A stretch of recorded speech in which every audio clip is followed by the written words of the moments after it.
The iron chains bit into Elena Voss's wrists as two guards dragged her across the cold stone floor of Ashwick Prison.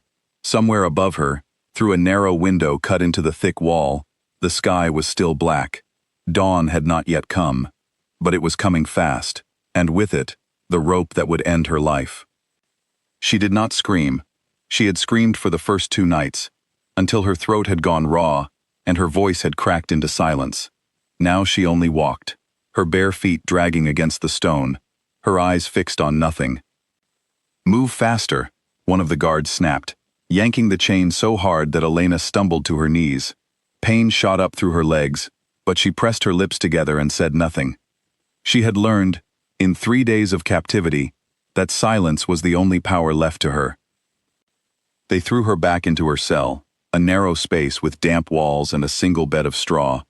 The door slammed shut, and the sound of the lock turning echoed like a final judgment. Elena sank to the floor and pulled her knees to her chest. 3 days ago, her life had been ordinary. She had worked in her family's small shop at the edge of Ashwick, selling cloth and thread to the townspeople, saving what little coin she could to repair the roof before winter came. She had a home. She had a future, however small. Then Nathaniel Ashgrove, the son of the most powerful nobleman in the region, had been found dead in the alley behind her shop.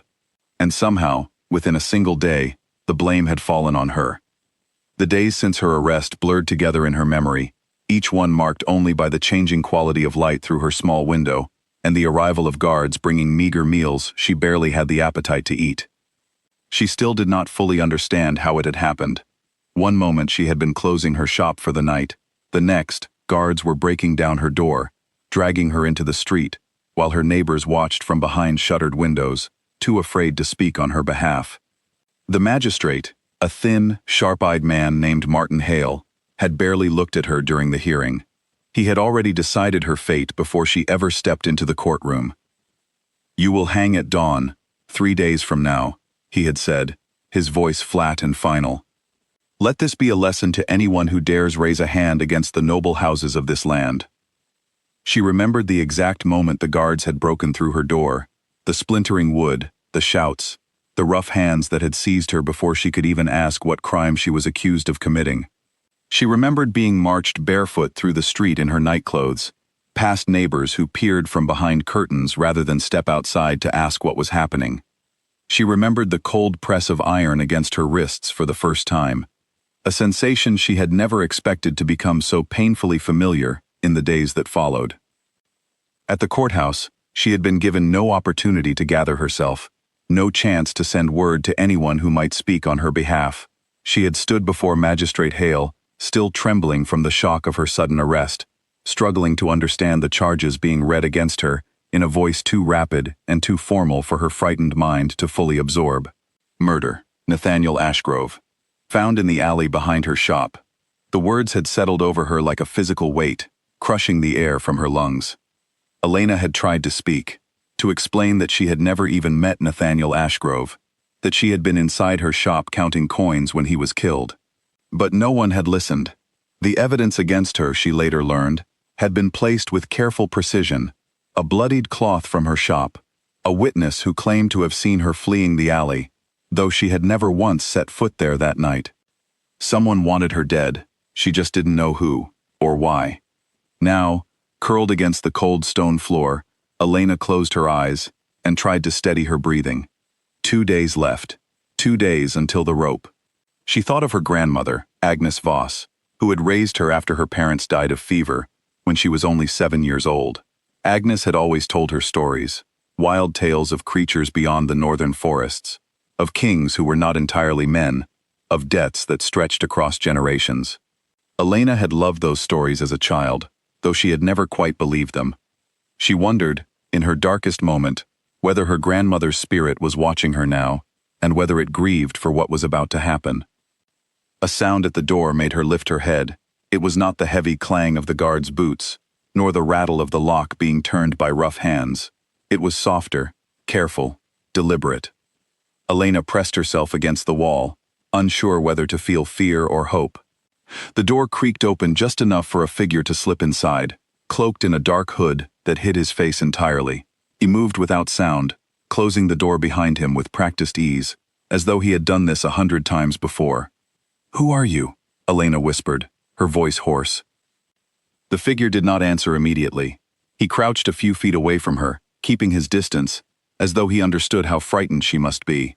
When he finally spoke, his voice was low and steady, carrying a strange calm that seemed out of place in the dim, suffocating cell. "I am not here to hurt you," he said. "I came to bring you something, and to tell you not to lose hope." "Hope?" Elena repeated bitterly. "I am going to hang in 2 days. What use is hope to me now?" "More use than you think," the stranger said. He reached into his cloak and withdrew a small object, holding it out to her in the darkness. Elena hesitated before taking it, her fingers brushing against cool metal.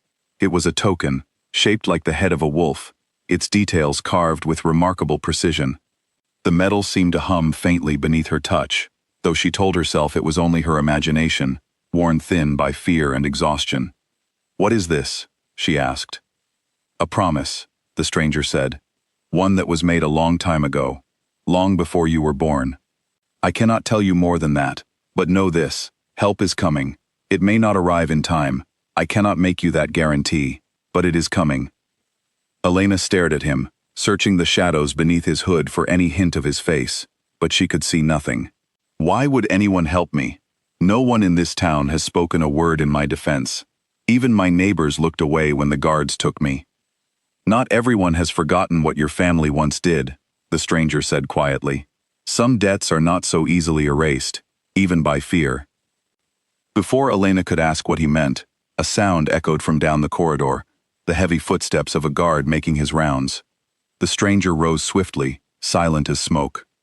"Keep the token close," he said, "and Elena, do not give up." Not yet. He was gone before she could respond, slipping through the door and vanishing into the darkness of the prison halls as though he had never been there at all. Elena sat frozen, the wolf-shaped token pressed tightly in her palm, her heart pounding.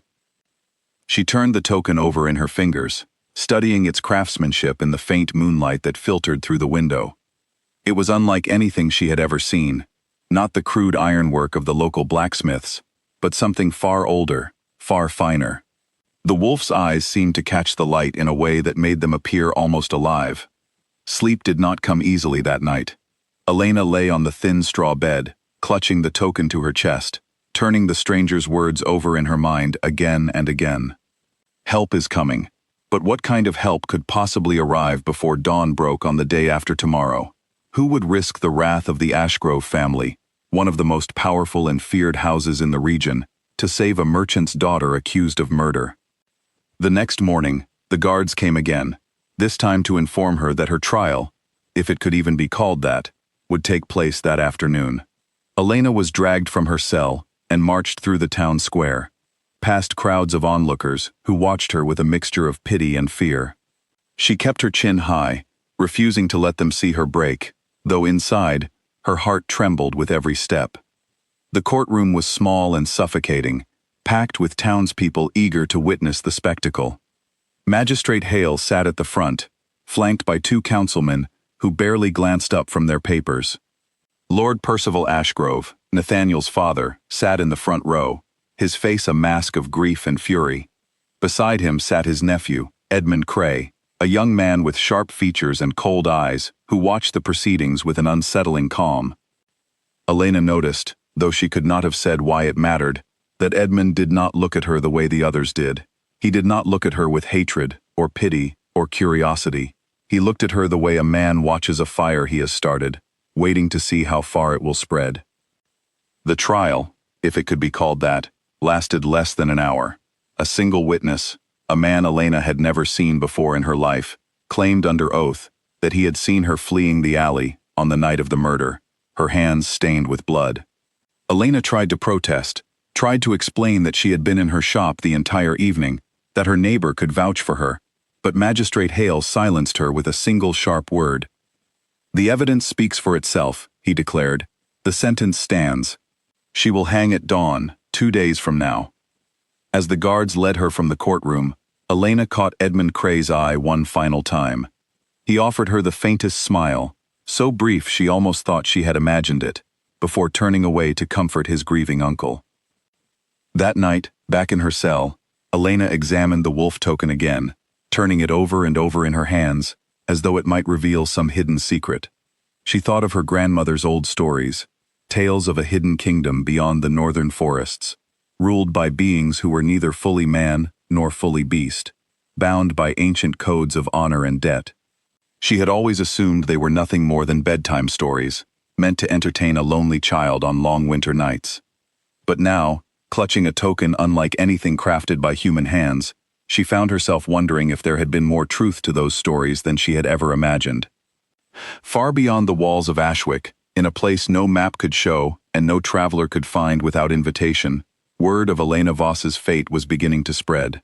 It traveled through channels invisible to human eyes, carried on the wind by messengers who moved faster than any horse, whispered in halls built from stone and shadow. And somewhere in that hidden kingdom, a king who had sworn never again to involve himself in the affairs of men, sat alone in his darkened chamber, staring at an old iron token identical to the one now resting in Elena's palm, a twin he had kept close to his heart for over 20 years, ever since the night a woman named Agnes Voss had saved his life and asked for nothing in return but a single promise. He had almost forgotten that promise, buried it beneath decades of grief and isolation. But now, as her granddaughter's name reached his ears, carried by whispers of an unjust execution soon to come, the old debt stirred awake inside him like a wound that had never truly healed. Elena did not know it yet, curled alone in her cold cell, with only a strange metal token for comfort. But the countdown to her execution had already set something far greater into motion.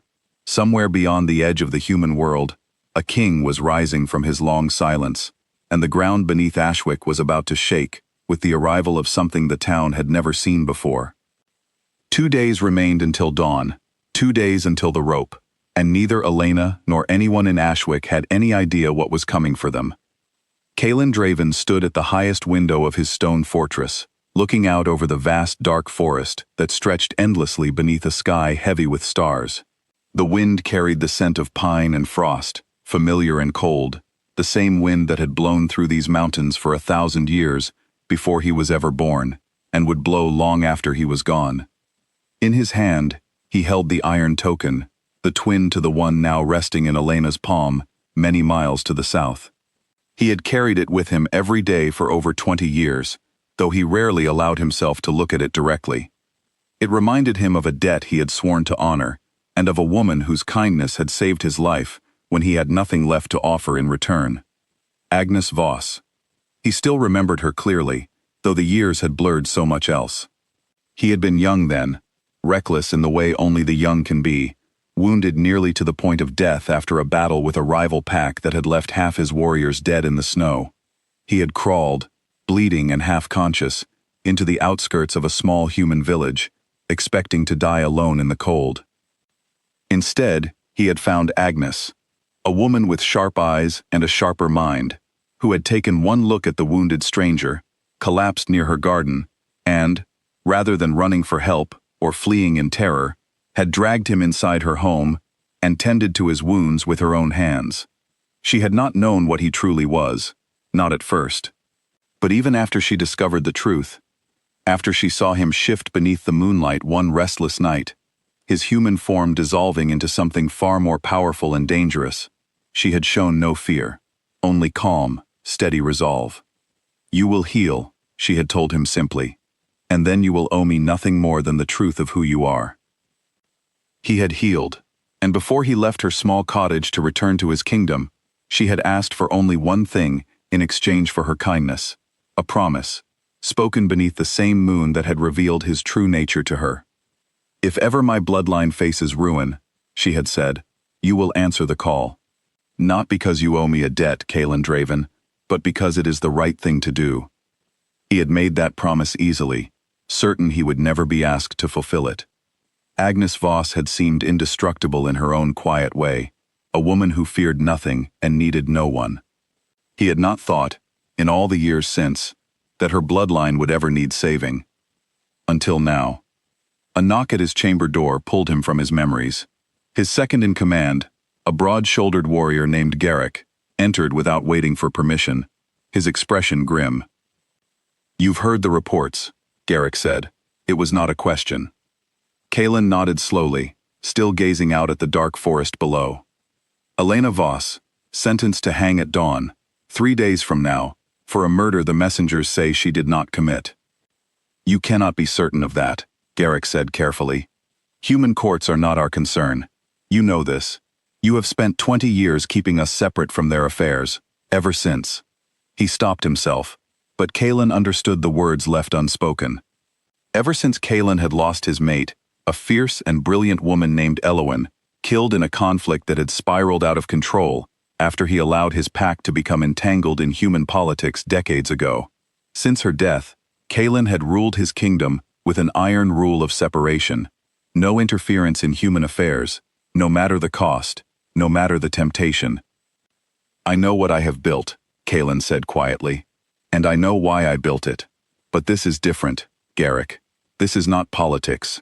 This is a debt, sworn beneath the moon, to a woman who saved my life when I had nothing to offer her. A debt to a woman who is dead, Garrick pointed out, though his voice had softened. Her granddaughter is a stranger to you. You have never met her. Kaelin turned from the window at last, meeting Garrick's gaze with an intensity that made the warrior take an involuntary step back. A promise does not expire with death. If anything, it becomes more sacred.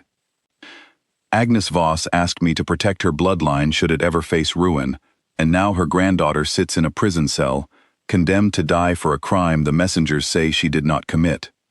If I turn away from this, Garrick, then everything I have claimed to stand for since Elowen's death means nothing at all. Garrick was silent for a long moment, studying his king's face. He had served Kaelin for over 15 years, had watched him rebuild the kingdom from the ashes of grief and war, had watched him harden himself against the outside world, until he became more legend than man to those who lived beyond the forest's edge.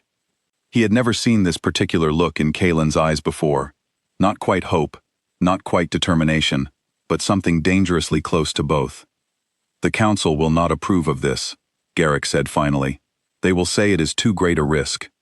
Crossing into human territory, revealing ourselves so openly, it could shatter everything you have worked to protect. The council will call it reckless, Garrick warned. Some will call it a betrayal of everything you rebuilt after Elowen died. Let them call it whatever they wish, Kaelin said, his voice hardening with resolve. I have spent 20 years earning the right to make this decision on my own terms. I will not spend the rest of my reign wondering what became of a woman I could have saved, simply because I feared the council's disapproval. Then I will not ask the council, Kaelin said. I will only ask you, and those among our warriors who are willing to follow me. Garrick studied his king for a long moment before a faint, reluctant smile crossed his face. You already know my answer, my lord. I have followed you through worse than this. Kaelin allowed himself the smallest measure of relief. Gather Soren and Talia. We leave before the next sunset. Ashwick lies 3 days' hard ride from here, and dawn on the 3rd day is when they intend to end her life. We have no time to waste. As Garrick departed to gather the others, Kaelin remained by the window a moment longer, turning the iron token over in his palm one final time. He thought of Elowen, of the life they might have built together had fate been kinder, of the years he had spent burying himself in solitude and duty, rather than risk loving, or losing, anything again. He thought, too, of Agnes Voss, and the calm certainty in her voice when she had extracted his promise all those years ago. She had known, somehow, that this day might come. She had trusted him to keep his word, even after she was gone. He would not fail her. Word spread quickly through the fortress that the Alpha King intended to ride south into human territory, and the reaction among his people was far from unanimous. Some, like Garrick, understood the weight of a sworn promise and supported their king without hesitation. Others were less certain. Talia, the pack's most skilled healer and one of Kaelin's most trusted advisors, found him in the armory that evening as he inspected his weapons and gear in preparation for the journey ahead. You understand what you are risking, she said, not as an accusation, but as a simple statement of fact. The humans have not seen our kind in the open for over 2 decades. If they discover what you are during this rescue, it could ignite exactly the kind of conflict you have spent your entire reign trying to prevent. I understand the risk, Kaelin said, checking the edge of his blade with practiced precision. But I understand the cost of breaking a sworn promise even better. Agnes Voss saved my life, without asking who or what I was.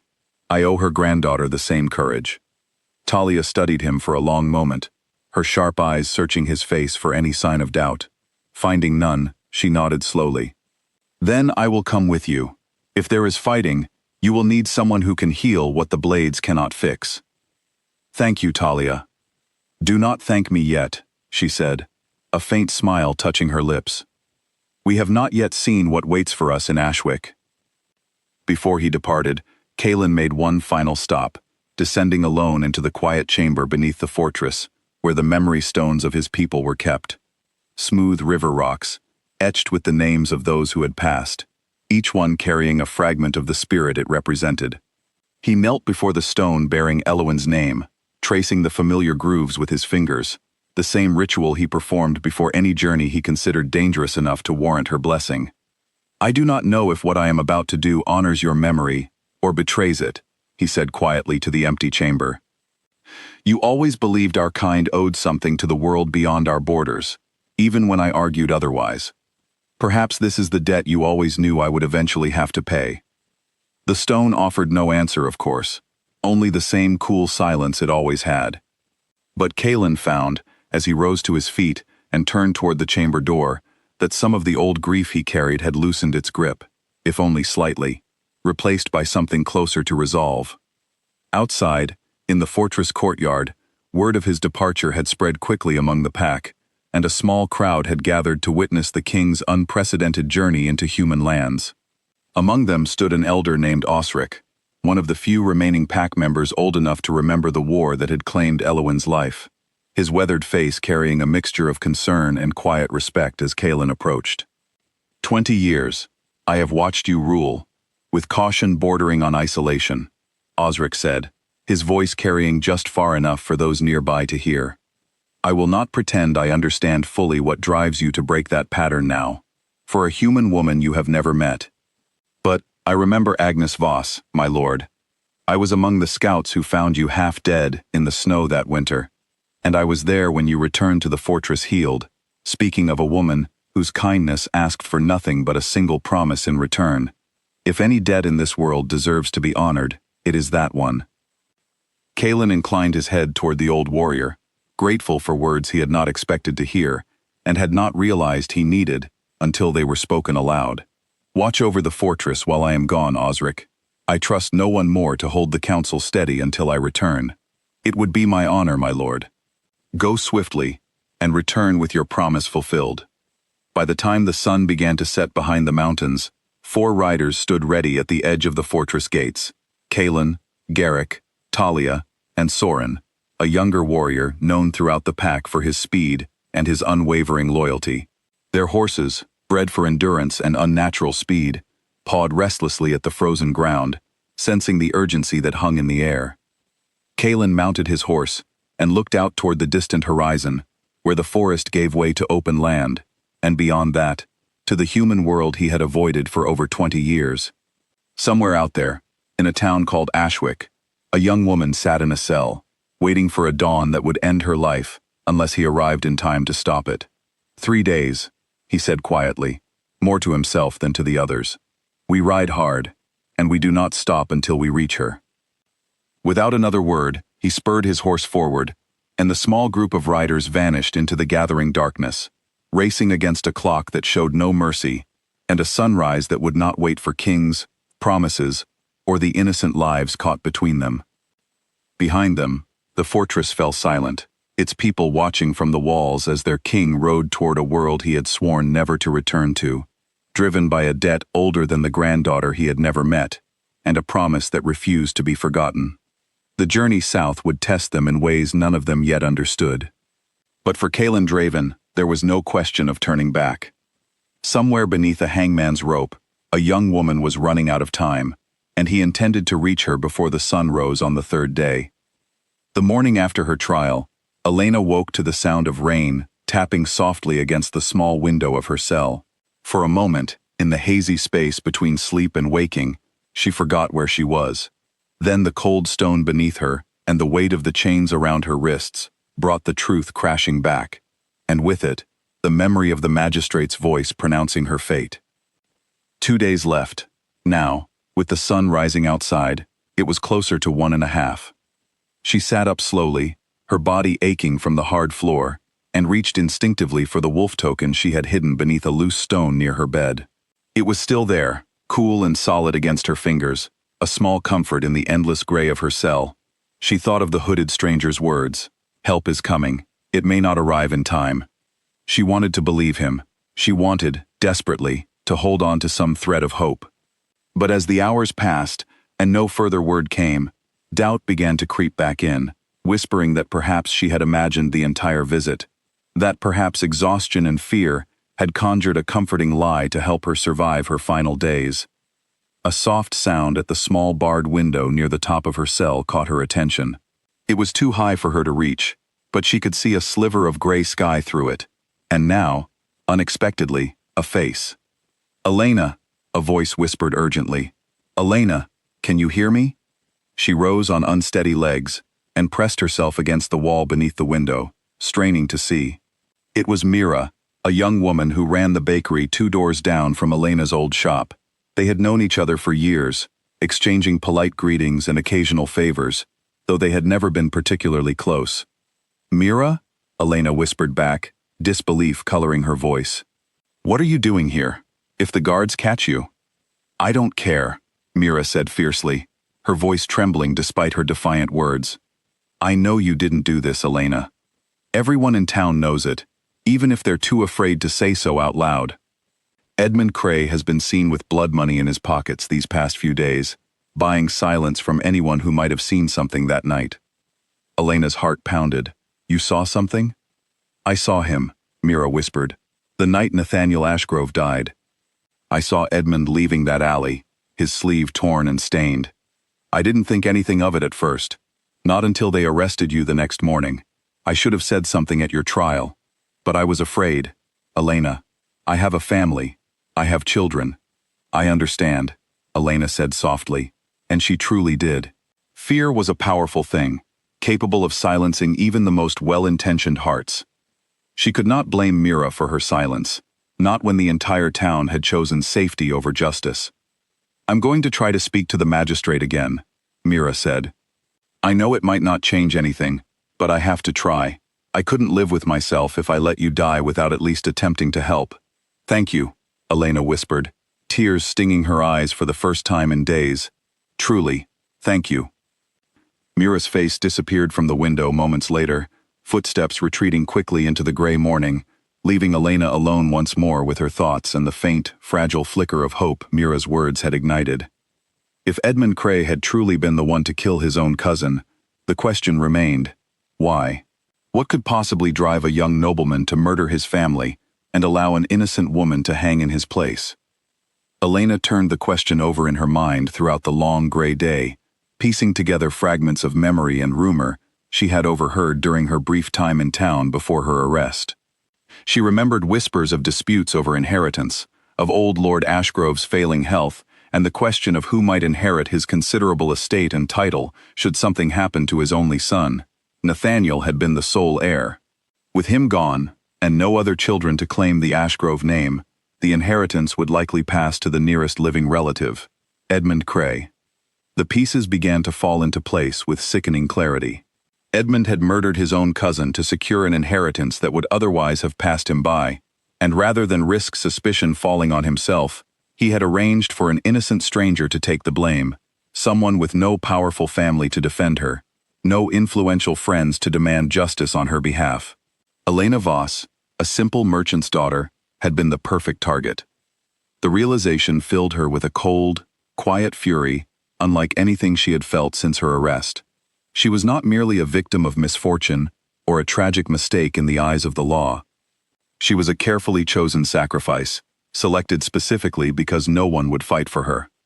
She thought of her father, gone now for over a decade, who had built the family shop from nothing, after arriving in Ashwick, as a young man, with little more than a cart of fabric and a stubborn belief that hard work could overcome any obstacle. He had taught her to read faces the way other merchants read ledgers, to notice the small tells that revealed whether a customer intended to bargain fairly or attempt to cheat her. She wondered, bitterly, what he would have made of Edmund Cray, whether he would have recognized the calculation behind that cold, practiced smile the very first time he saw it. Her mother, she remembered less clearly, having lost her to fever before Elena had turned 7, but fragments remained. The sound of a particular lullaby, the smell of lavender that always seemed to cling to her shawls, a gentleness that Agnes, in her own more practical way, had tried to preserve in Elena even after taking over her upbringing. Family had always meant survival to Elena, 3 generations of Voss women who had weathered hardship through sheer stubborn persistence rather than wealth or influence. It struck her now, sitting alone in her cell, with the weight of an unjust sentence pressing down upon her, that this same stubbornness might be the only thing standing between her and complete despair. She would not give Edmund Cray the satisfaction of watching her break.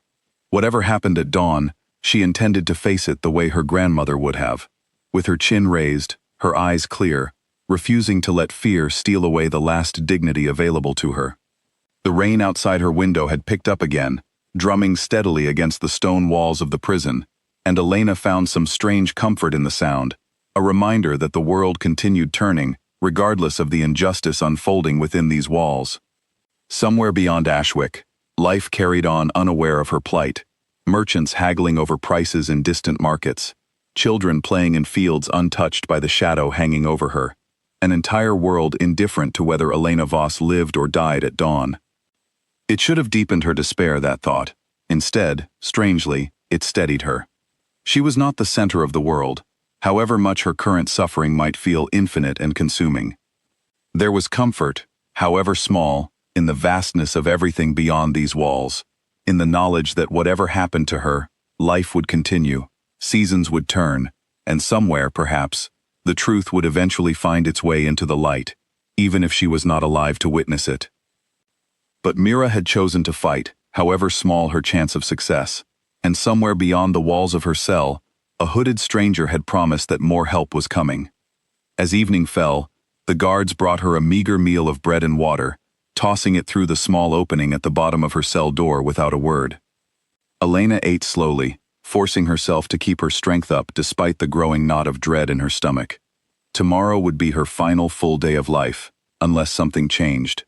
She spent the night in restless, fragmented sleep, haunted by dreams of her grandmother's voice, though she could never quite make out the words being spoken. When she woke, gray morning light was already filtering through the small window, and with it came the unmistakable sound of movement in the corridor outside her cell, heavier footsteps than usual, accompanied by hushed, urgent voices. Fear gripped her chest as she scrambled to her feet, certain that something terrible was about to happen. But instead of guards coming to drag her away early, the door swung open to reveal Magistrate Hale himself, flanked by 2 guards and, to Elena's shock, Mira, standing pale and determined at his side. "You have caused quite a disturbance," Magistrate Hale said coldly, studying Elena with narrowed eyes. "This woman claims to have witnessed events on the night of Nathaniel Ashgrove's murder that contradict the testimony given at your trial." Elena's heart leapt with sudden, fragile hope. "Then you'll reconsider the verdict? You'll investigate her claims?"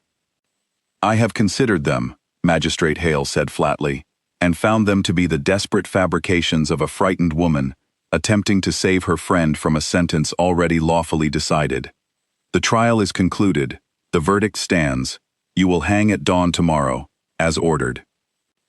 "You can't ignore this," Mira protested, her voice cracking with desperation. "I saw Edmund Cray leaving that alley with blood on his sleeve. Ask anyone who has seen him spending coin these past days, buying silence from—" "Enough," Magistrate Hale snapped, cutting her off with a sharp gesture. "One more word, and you will find yourself sharing a cell beside your friend. Guards, escort this woman from the prison." Elena watched helplessly as Mira was dragged from the corridor, still shouting protests that echoed off the stone walls long after she disappeared from sight. The magistrate lingered a moment longer, studying Elena with an expression she could not quite read, something between irritation and, perhaps, the faintest flicker of doubt. "Whatever you believe about your innocence," he said quietly, before turning to leave, The decision has already been made by people far more powerful than either of us. I would advise you to make peace with your fate before tomorrow's dawn." The door slammed shut, and Elena was alone once more, her brief flicker of hope extinguished as quickly as it had ignited. She sank to the floor, clutching the wolf token tightly in her palm, and allowed herself, for the first time since her arrest, to weep freely. She thought of Mira's courage, wasted against a system too corrupt to listen. She thought of Edmund Cray's cold smile in the courtroom, the smile of a man who believed himself untouchable. And she thought, finally, of the hooded stranger's promise, growing more distant and impossible with every passing hour. Later that evening, as the light faded entirely from her cell, Elena allowed her mind to drift back further than she had in years, to the small cottage at the edge of Ashwick, where she had grown up under her grandmother's careful watch. She remembered the smell of dried herbs hanging from the rafters, the sound of Agnes humming quietly while she worked at her spinning wheel, the particular way her grandmother's eyes would soften whenever she spoke of the north, of forests no map dared to chart, and creatures the townsfolk dismissed as nothing more than superstition. "There is more to this world than what you can see with your own two eyes, little one," Agnes used to say, tucking Elena into bed on cold winter nights. "Kindness given freely has a way of returning to you when you least expect it, and sometimes from places you never imagined possible." Elena had always assumed her grandmother meant this, in some gentle, moral sense, the kind of comforting phrase adults offered children to help them fall asleep. She had never once considered that Agnes might have been speaking from experience, describing a truth she had lived, rather than a lesson she had merely invented. Now, alone in her cell with a wolf-shaped token pressed against her palm, Elena found herself desperately searching her memory for any other clue her grandmother might have left behind, any other fragment of truth hidden within what she had always dismissed as harmless fantasy. She remembered nights when Agnes would disappear for hours without explanation, returning just before dawn with an expression Elena had never quite understood, somewhere between exhaustion and quiet satisfaction. She remembered visitors who came rarely, always after dark, always gone before the sun rose, their faces obscured by hoods not unlike the one worn by the stranger who had visited her cell. Had her grandmother known this day might come? Had she prepared for it, in her own quiet way, long before Elena was ever born? The guards changed shift outside her cell sometime near midnight, their heavy boots echoing briefly against the stone, before fading into silence once more. Elena remained awake long after, staring at the small patch of sky visible through her window, watching clouds drift slowly across a moon she could not quite see but somehow felt, deep within her chest, was watching her in return. She thought about fear and how strange it felt to sit with it so completely, to have exhausted every possible reaction to it until only a kind of hollow, watchful stillness remained. She was not brave, not in the way the old stories described heroes and warriors. She was simply a woman who had run out of options, left with nothing but patience and a single strange token to carry her through whatever hours remained. Somewhere beyond the walls of her cell, beyond the borders of the only life she had ever known, something was moving toward her, drawn by a promise she did not yet fully understand. She could not have explained why she believed this, only that some quiet, stubborn part of her refused to let go of the hope the hooded stranger had planted 3 nights before. One day left, one single day between her and the rope, and no sign yet of the help she had been promised. Outside her cell, beyond the walls of Ashwick, riders moved swiftly through the darkening countryside, driven by a promise sworn beneath a moon that had witnessed both mercy and sacrifice. But Elena, alone in her cell, with only her grief and her fading hope for company, had no way of knowing how close they truly were, or whether they would arrive before the sun rose to claim her life. The night stretched on, long and merciless, carrying her ever closer toward a dawn she feared she would not survive to see completed. The rain that had fallen over Ashwick for 2 days followed Kalin and his riders south, turning the dirt roads to mud and slowing their progress just when speed mattered most.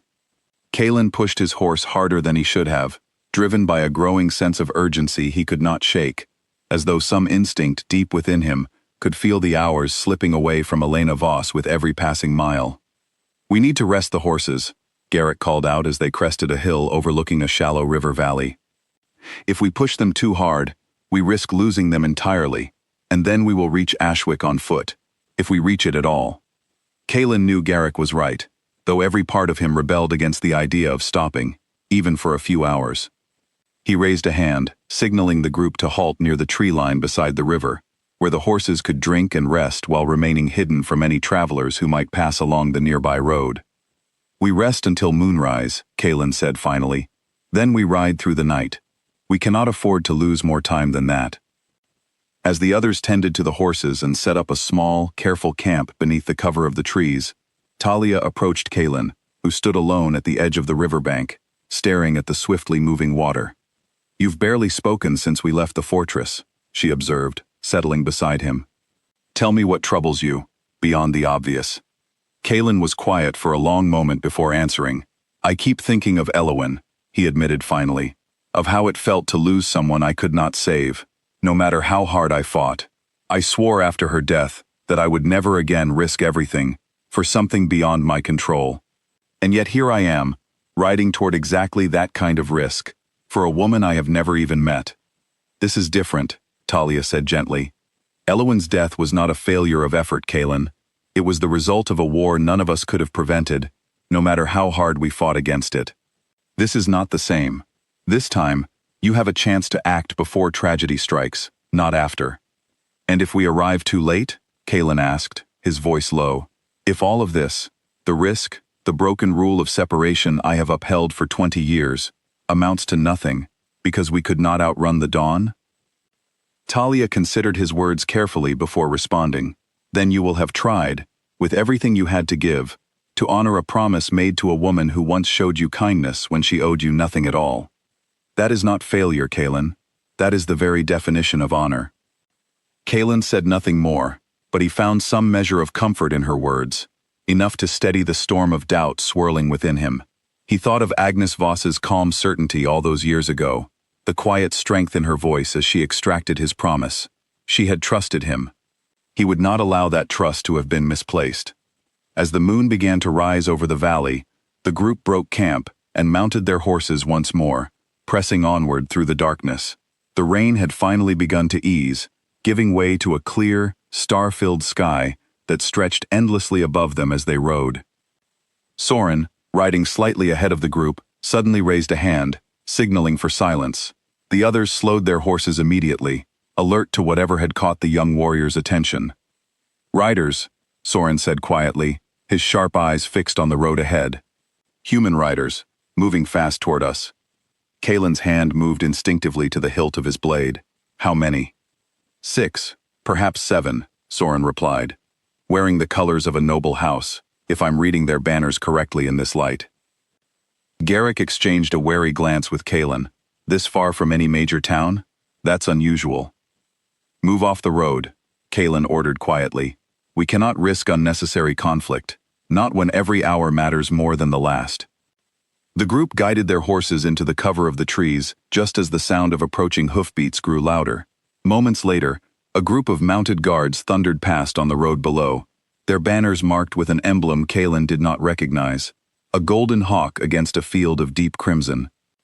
"The Ashgrove colors," Talia murmured once the riders had passed out of earshot. "I recognize that emblem from old maps of the Southern Territories." "Ashgrove," Kalen repeated, the name settling heavily in his mind. It was the same family name mentioned in the reports of Elena's trial, the powerful noble house whose son had been murdered, the very crime for which Elena now faced execution. Why would Ashgrove guards be riding this far north, away from Ashwick, rather than toward it? "Perhaps they're searching for something," Garrick suggested. "Or someone." The thought unsettled Kalen more than he cared to admit. If the noble house responsible for Elena's unjust sentence had guards patrolling this far from town, it suggested a level of caution, or perhaps paranoia, that hinted at something deeper than a simple, straightforward crime. Someone within House Ashgrove was worried about being discovered, worried enough to send guards scouting the surrounding territory. "We press on," Kalen decided. "Whatever secrets House Ashgrove is protecting, they are not our concern tonight. Our only priority is reaching Ashwick before dawn breaks on the appointed day." They rode through the remainder of the night without further incident. the miles slowly falling away beneath their horses' tireless hooves.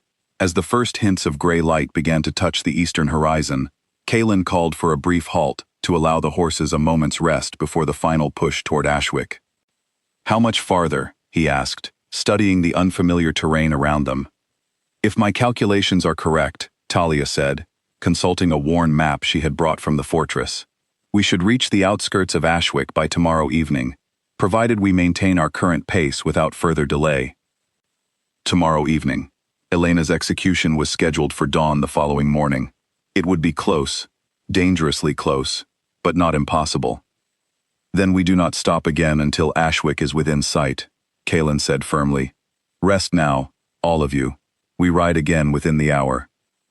As his companions settled briefly to rest, Kaelin remained apart from the group, staring toward the southern horizon where, somewhere beyond his sight, Elena Voss sat waiting in a prison cell, her fate hanging in the balance of hours he could not afford to lose. He withdrew the iron token once more, studying its familiar shape in the dim pre-dawn light. 20 years he had carried this promise, unspoken and unfulfilled, buried beneath grief and duty, and the careful walls he had built around his heart since Elowin's death. Now, at last, he rode to honor it, driven not merely by obligation, but by something he could not quite name, a growing conviction that this journey mattered, for reasons far greater than a debt owed to a woman long since past.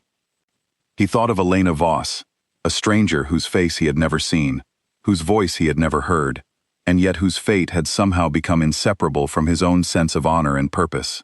He wondered, briefly, what kind of woman she was, brave or frightened, defiant or resigned, the granddaughter of a woman who had shown him such fearless kindness decades ago.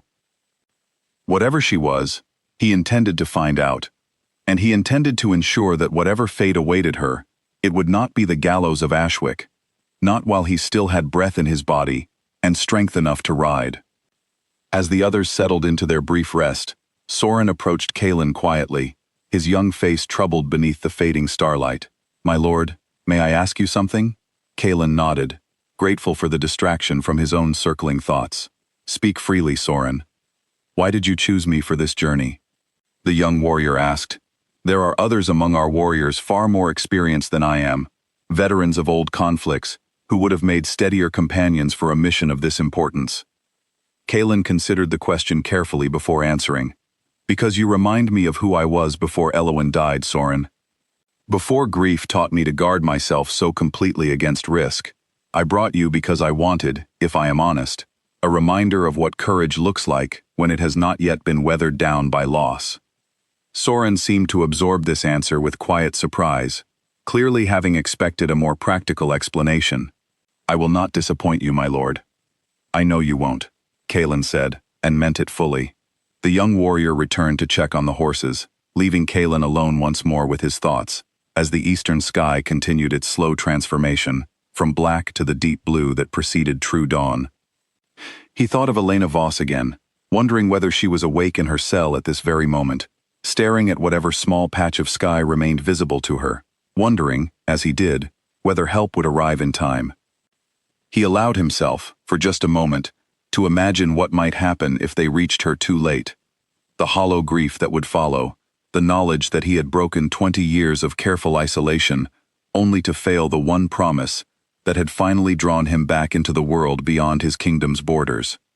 The thought settled like a stone in his chest, heavy and unwelcome, and he forced himself to push it aside, refusing to let doubt slow the resolve that had carried him this far. They would reach her in time. He would not allow himself to consider any other outcome. The sun rose fully over the horizon as Kaelin finally allowed himself a few precious hours of rest, his mind still churning with unanswered questions and the growing weight of the promise he had sworn to keep. Somewhere to the south, the clock continued its merciless countdown, indifferent to the distance still separating him from the woman he had sworn to save. One day remained, and Kaelin Draven did not intend to fail. Edmund Cray stood in the private study of Ashgrove Manor, watching the fire crackle in the hearth, while his uncle, Lord Percival Ashgrove, wept quietly in a chair beside the window. 3 days had passed since Nathaniel's death, and grief had aged the old lord considerably, deepening the lines on his face and stealing the sharp confidence that had once defined him. "Tomorrow," Lord Percival said hoarsely, not looking up from his hands. "Tomorrow, the woman responsible for my son's death will finally answer for what she has done. I only wish it could bring him back to me." "Justice will be served, uncle," Edmund said smoothly, keeping his expression carefully arranged into one of shared sorrow. "Nathaniel's memory will be honored." He felt no guilt as he spoke the words, no flicker of remorse for the innocent woman awaiting execution because of his carefully constructed lies. Guilt was a luxury Edmund had long ago decided he could not afford. He had spent years watching his cousin inherit everything that should rightfully have been his: the title, the estate, the respect of the noble houses throughout the region, simply by virtue of being born to the correct parent. Nathaniel had never earned any of it. He had been careless and indulgent, prone to reckless behavior that had embarrassed the family on more than one occasion. Edmund, meanwhile, had spent years perfecting himself, learning the intricacies of estate management, cultivating relationships with influential figures throughout the region, all while watching his inheritance slip further from his grasp. With every passing year, Nathaniel remained alive and unmarried. The opportunity, when it finally presented itself, had been almost too perfect to ignore: a late-night argument in a darkened alley, fueled by too much wine and old resentments neither cousin had ever fully voiced. Edmund had not planned to kill him, not exactly. But when the argument turned physical, and Nathaniel lay motionless on the ground, Edmund had felt something shift inside him. Not horror, but opportunity. He had needed someone to blame, quickly, before suspicion could fall on him. Elena Voss, a merchant's daughter with no powerful allies and a shop conveniently located near the scene, had seemed the obvious choice. A few carefully placed items, a paid witness willing to lie under oath for the right price, and the matter had resolved itself with remarkable ease. He remembered, with the particular clarity that only resentment seemed to preserve, the summer he had turned 16, when his own father, a minor merchant with modest ambitions, had died suddenly of a wasting illness, leaving Edmund's mother with little choice but to bring her son to live under Lord Percival's roof, a distant but obligated relation, willing to extend charity to family, however reluctantly. Edmund had watched, in the years that followed, as Nathaniel received every advantage that should rightfully have been shared more evenly between them: the finest tutors, the grandest celebrations for his birthdays, the easy confidence that came from never once doubting his place in the world. Edmund, meanwhile, had learned early that his position within the household depended entirely on his usefulness, on his willingness to manage the estate's more tedious affairs, while Nathaniel indulged in whatever pleasures caught his fleeting interest. He had told himself, for years, that this arrangement was fair, that he owed his uncle a debt of gratitude too large to ever fully repay. But gratitude, he had come to understand, was a poor substitute for the inheritance and title that should have been divided more justly between two young men, raised, in every practical sense, as brothers. The night Nathaniel died had not begun with any intention of violence. Edmund could still recall, with uncomfortable precision, the particular argument that had sparked everything: a careless remark from Nathaniel about Edmund's prospects, delivered with the same casual cruelty he always seemed to reserve for moments when he had consumed too much wine. Something about how Edmund should be grateful for whatever modest position he might eventually inherit within the household, how he should never presume to imagine himself equal to a true Ashgrove heir. The rage that had followed had surprised even Edmund, a sudden, consuming fury that had carried his hands to his cousin's throat before conscious thought could intervene. He had told himself afterward, repeatedly, that it had been an accident, a moment of temporary madness rather than calculated murder. But even as he constructed that comforting narrative, some colder, more honest part of him recognized the opportunity presenting itself in his cousin's still, silent form. Now, with her execution scheduled for dawn tomorrow, Edmund found himself remarkably close to securing everything he had ever wanted. Once his grieving uncle passed, and given the man's failing health, that day would likely come sooner rather than later, the Ashgrove title and estate would pass to him, the only remaining heir. A knock at the study door interrupted his thoughts. A servant entered, bowing low before addressing Lord Percival. "My lord, forgive the intrusion. There is a woman at the gate, demanding to speak with you. She claims to have information regarding your son's death." Edmund's jaw tightened almost imperceptibly. "Send her away," he said quickly, before his uncle could respond. "This is not the time for unfounded rumors and desperate attempts to delay justice."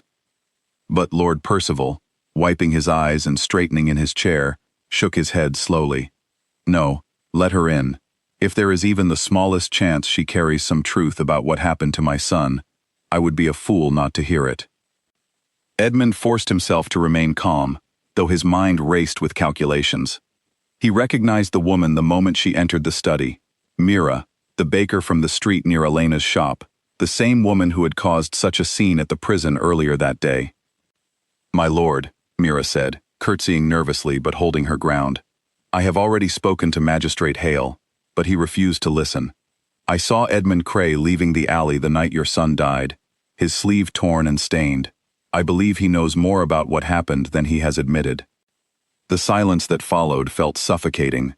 Lord Percival turned slowly to look at his nephew, confusion and the first faint traces of suspicion beginning to cloud his grief-stricken features. "Edmund?" he said quietly. "Is this true?" Edmund forced a look of wounded disbelief onto his face, careful to keep his voice steady, despite the sudden surge of alarm coursing through him. "Uncle, surely you cannot believe the desperate lies of a woman clearly trying to save her condemned friend. I was nowhere near that alley the night Nathaniel died. You know this. I was here, at the manor, mourning alongside you." "He's lying," Mira insisted, though her voice trembled with the weight of confronting a man far more powerful than herself. "Ask your servants. Ask anyone who might have seen him leave the manor grounds that night." Lord Percival's gaze shifted between his nephew and the frightened but determined woman standing before him, uncertainty warring visibly across his features. For a moment, Edmund feared the carefully constructed foundation of his plan might finally begin to crumble. But grief, he had learned, could be a powerful weapon when wielded correctly. Lord Percival, still drowning in sorrow over his son's death, was not yet ready to accept the possibility that the true culprit had been living beneath his own roof all along, benefiting from his trust and affection. "Enough," Lord Percival said finally, his voice heavy with exhaustion. "I cannot allow myself to entertain further doubt, not this close to seeing justice finally served for my son's death. The trial has concluded. The verdict stands. Guards, please escort this woman from my property." Mira was led away, still protesting, her final desperate glance toward Edmund carrying a fury and helplessness that would have unsettled a man capable of feeling guilt.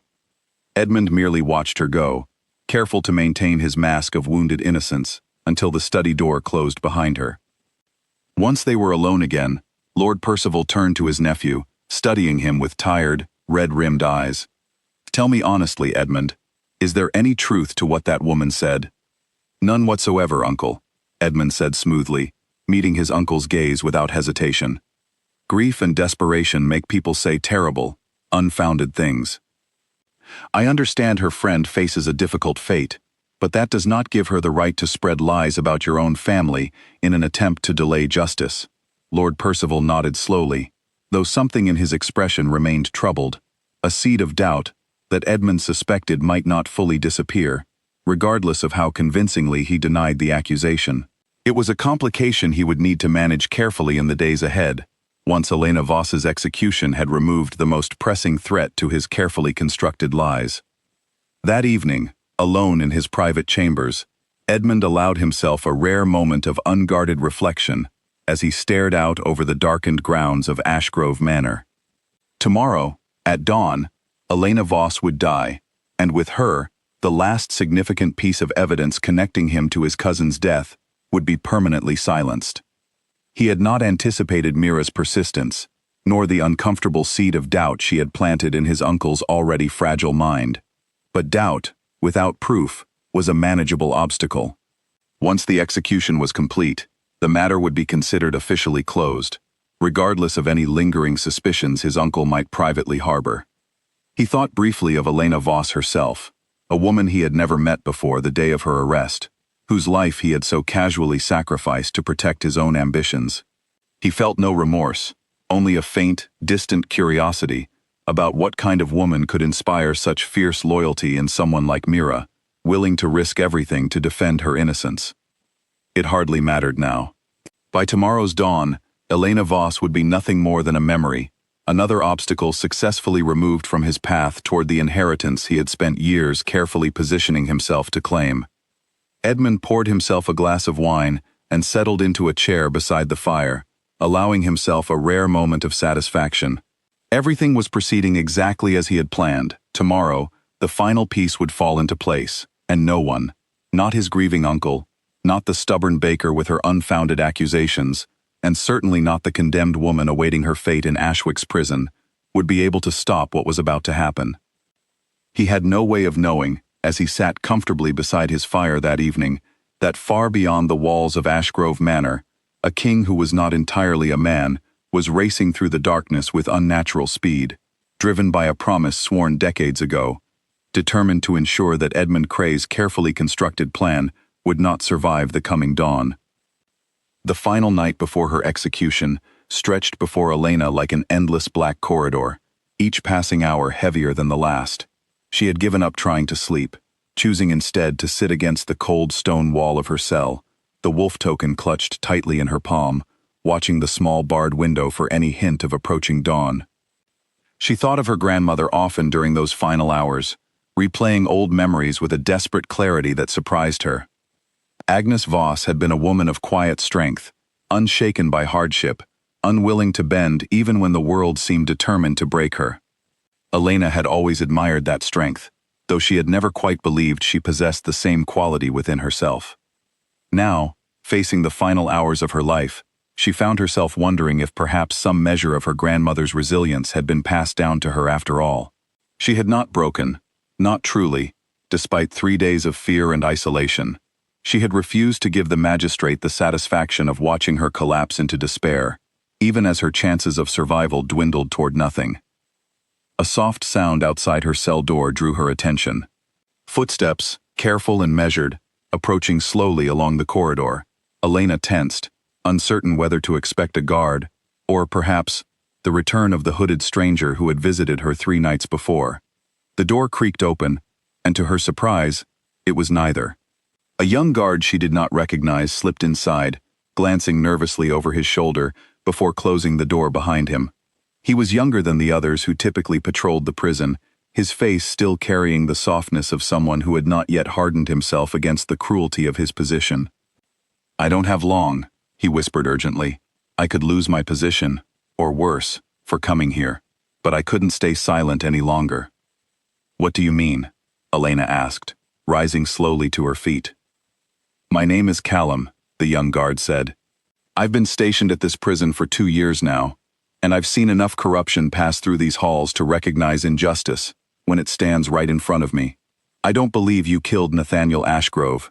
None of the guards do, not truly. But we're afraid to speak against the magistrate, afraid of what it might cost us." Elena felt a fresh wave of frustration rise within her. "Then why come to me now, on my final night, if you don't intend to help me?" Callum hesitated, his young face troubled. "I can't stop your execution, Elena. I wish I could tell you otherwise, but the magistrate answers to House Ashgrove, and House Ashgrove wants this matter closed by dawn. But I wanted you to know that not everyone in this town believes you're guilty. Whatever happens tomorrow, you should know that your name will not be remembered as a murderer by everyone who lives here. Some of us know the truth, even if we lack the courage to act on it." His words, though offering no practical hope of rescue, brought Elena a strange, unexpected comfort. It meant something, she realized, to know that her death would not be entirely meaningless, that somewhere among the frightened, silent townspeople, a few at least understood the truth of what had happened to her. "Thank you, Callum," she said quietly, "for telling me this, and for the risk you took coming here." He nodded, clearly uncomfortable with her gratitude, before glancing toward the door. "I should go before someone notices I'm missing. I'm sorry, Elena. I truly am." Before he slipped out of the cell, Callum hesitated at the door, glancing back at her with an expression that seemed to war between duty and conscience. "There's something else," he said quietly. "2 nights ago, I overheard 2 of the senior guards talking near the gate. They mentioned strange riders spotted on the northern roads, moving faster than any horse should reasonably travel. One of them joked it must be spirits, but the other seemed genuinely unsettled by it. I don't know why I'm telling you this, except that it felt like something you should know, given everything that's happened. Elena's heart quickened at his words, though she tried not to let her hope rise too visibly. Thank you, Callum, truly. He nodded once, uncertain what to make of her reaction, before disappearing back into the corridor, leaving Elena alone with this new fragment of possibility to turn over in her mind, alongside everything else. After he left, Elena sat alone once more, turning his words over in her mind. She thought of Mira's failed attempt to intervene, of Callum's quiet confession of belief without action, of the hooded stranger's cryptic promise that help was coming, though it might not arrive in time. So many people, it seemed, believed in her innocence. And yet none of them possessed the power or the courage necessary to actually save her from the fate awaiting her at dawn. The hours crawled forward with agonizing slowness. Elena watched the small patch of sky visible through her window shift gradually from black to the deep blue that preceded true dawn, and with each passing moment, her heart pounded harder against her chest. She thought, unexpectedly, of the wolf token still clutched in her palm, and of her grandmother's old stories about hidden kingdoms and kings who were not entirely men. She had dismissed those stories for so many years, as nothing more than fanciful bedtime tales, meant to entertain a lonely, grieving child. But now, in her final hours, she found herself desperately wanting them to be true, wanting to believe that some remnant of her grandmother's strange, magical world might still exist, might still remember the promise a young wolf king had once made beneath a distant moon. As the first true hints of gray dawn began to filter through her window, heavy footsteps echoed once more in the corridor outside her cell. Not the careful, hesitant steps of Callum, or the desperate urgency of Mira, but the heavy, purposeful march of multiple guards approaching together. Elena rose slowly to her feet, her legs trembling despite her best efforts to remain composed. This was it, she realized. The hour had finally arrived. The cell door swung open, and two guards entered, flanked by Magistrate Hale himself, his expression carefully neutral, as he studied the young woman standing before him. "It is time," he said simply. Elena did not resist as the guards moved to secure her wrists once more in heavy iron chains. She had promised herself, during the long, sleepless hours of the night, that she would not give her accusers the satisfaction of watching her break. Whatever happened in the coming hour, she intended to face it with whatever dignity remained available to her. As they led her from her cell and through the winding corridors of the prison, Elena caught brief glimpses of other prisoners watching silently from behind their own bars, their expressions a mixture of pity and grim resignation. None of them spoke. None of them dared. The morning air, when they finally emerged into the courtyard, felt shockingly cold against her skin after days confined within the damp stone walls of her cell.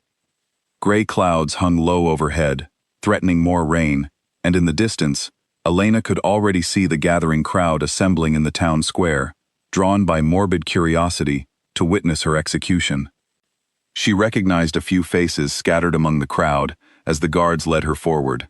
An elderly woman who had once purchased cloth from her family's shop every autumn without fail, a young boy she remembered chasing stray chickens through the market square, a baker's apprentice who had always offered her a friendly nod whenever their paths crossed. None of them met her eyes now. Shame, or perhaps simple self-preservation, kept their gazes fixed firmly on the ground as she passed, and Elena found she could not entirely blame them for their silence, even as it deepened the ache already settled in her chest. At the center of the square, silhouetted against the pale morning sky, stood the gallows, a rough wooden platform with a single noose hanging ominously from its crossbeam, waiting for her arrival. Elena's chest tightened with fear as the guards led her forward, but she forced herself to keep walking, refusing to let her legs betray the terror building inside her. She thought of her grandmother's stories one final time, of hidden kingdoms and sworn promises, and allowed herself the smallest, most fragile hope that somewhere, somehow, help might still be racing toward her, even as the crowd parted to allow her passage toward the platform that would end her life. The sun had not yet fully risen. There was still time, however slight, and Elena Voss, condemned to die for a crime she had never committed, held on to that final, desperate hope as tightly as she held the wolf token still clutched within her chained hands. Kalen and his companions reached the outskirts of Ashwick as the first gray light of dawn began spreading across the horizon, far later than he had hoped, but not, he prayed, too late. Their horses were exhausted, lathered with sweat from the relentless pace of the journey, but Kalen felt no relief at their arrival, only a mounting, desperate urgency as he scanned the sleepy town for any sign of the execution he feared might already be underway. There, Talia said, pointing toward a growing crowd gathered around a wooden structure near the center of town. The town square, that has to be where they're holding the execution. Kalen's blood ran cold at the sight of the gallows, visible even from this distance, its stark silhouette, a grim promise of what awaited if they failed to reach it in time. Move, he commanded, spurring his exhausted horse forward with renewed urgency. Now.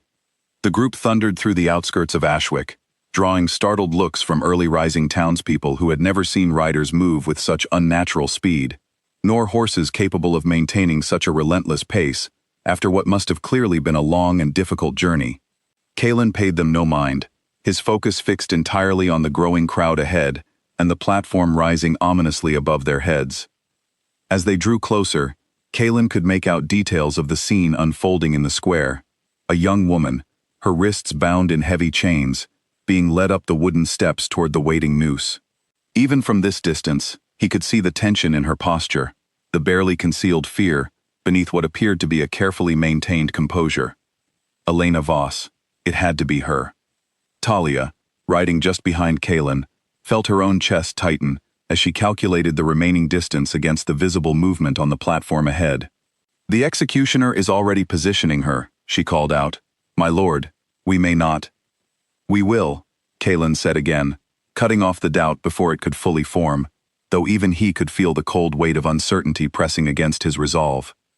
20 years of careful restraint had prepared him for many things, but not for the possibility that all of it, the broken rules, the risked exposure of his people's existence, the promise sworn to a woman now decades in her grave, might still end in failure, mere seconds too late to matter. "We're too far," Garrick shouted over the pounding of hooves. "We won't reach her before." "We will," Kalen said, his voice carrying a fierce, unyielding certainty that silenced any further doubt among his companions. He would not allow himself to consider the alternative, not after everything they had sacrificed to reach this moment.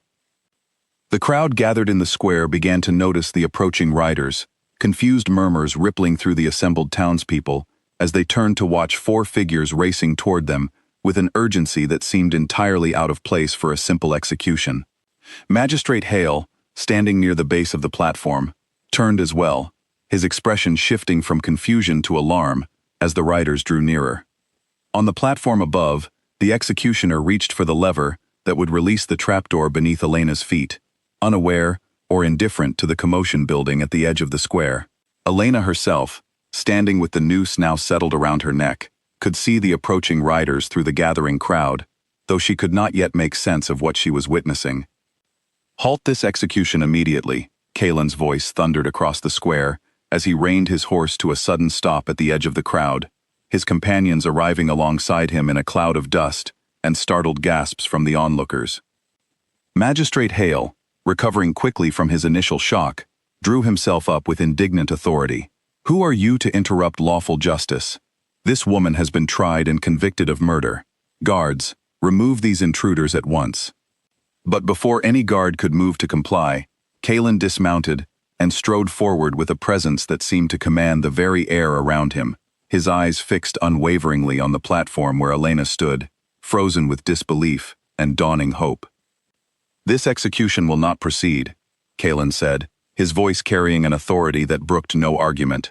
"The evidence against this woman is false, manufactured by someone within House Ashgrove itself to conceal the true circumstances of Nathaniel Ashgrove's death." A ripple of shocked murmurs spread through the crowd at this bold accusation. Magistrate Hale's face flushed with anger. "You have no authority here, stranger. Whatever wild claims you're making, they hold no weight in this court." "Then perhaps you should consider the weight of truth instead," Kalen replied, his gaze shifting momentarily toward the platform, where the executioner had paused, his hand still resting on the lever, uncertain whether to proceed given the sudden chaos unfolding below. It was in that brief moment of hesitation that Kalen felt something shift within him, a familiar, powerful heat spreading through his veins, the same transformation he had suppressed for so many years while living among the careful boundaries of his own kingdom. He had promised himself he would not reveal his true nature unless absolutely necessary, unless there was no other way to save her in time. Looking up at Elena, chained and trembling atop the platform with the noose still resting around her neck, he understood, with sudden clarity, that this was exactly the moment his restraint had been preparing him for. The executioner, growing impatient with the delay and unwilling to defy the magistrate's earlier orders, reached again for the lever, determined to complete his grim task despite the chaos unfolding below. Elena felt her heart stop as she heard the mechanism begin to shift beneath her feet. "No!" Kalen's shout tore through the square, raw and powerful, carrying a resonance that seemed to shake the very ground beneath the gathered crowd's feet. What happened next occurred in a blur of motion too swift for the human eye to fully comprehend. Kalen moved with impossible speed, closing the distance between himself and the platform in what seemed like a single, fluid heartbeat. The crowd gasped and scattered as his form shifted, momentarily, into something far more powerful and unnatural than any of them had ever witnessed. A brief, terrifying glimpse of the strength hidden beneath his human disguise.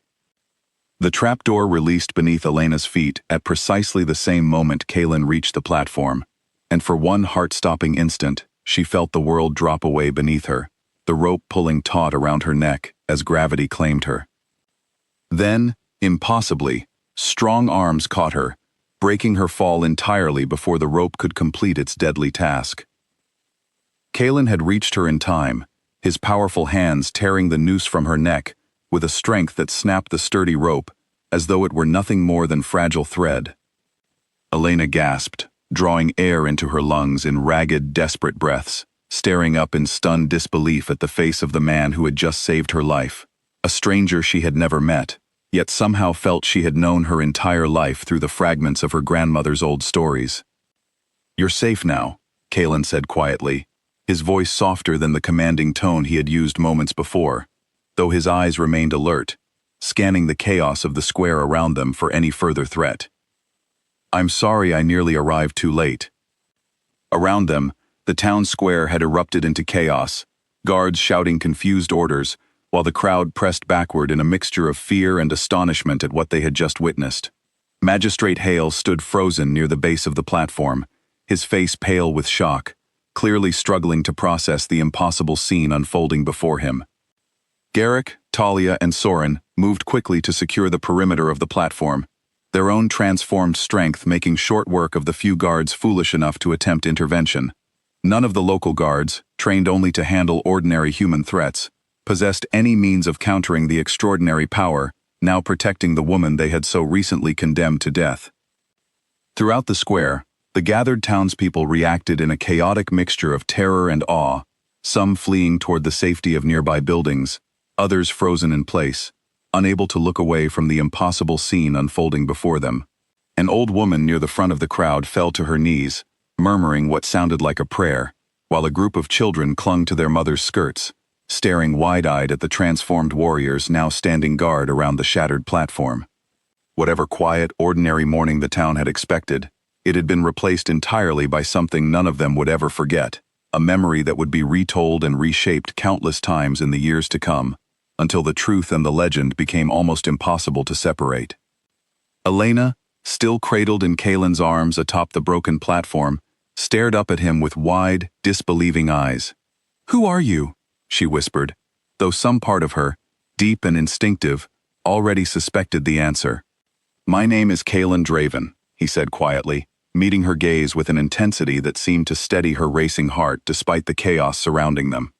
"Your grandmother once saved my life, many years ago, and asked only one promise in return, that if her bloodline ever faced ruin, I would answer the call.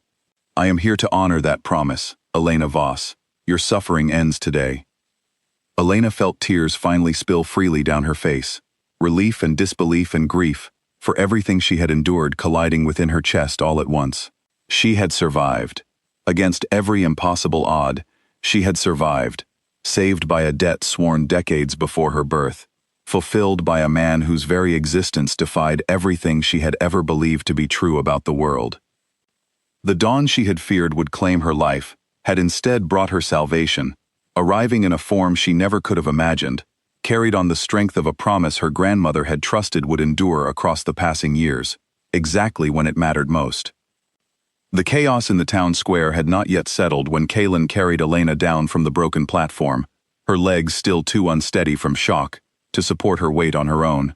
The crowd, still reeling from what they had witnessed, parted in stunned silence as he moved, their fear and confusion evident in every wide-eyed glance directed toward him and his companions.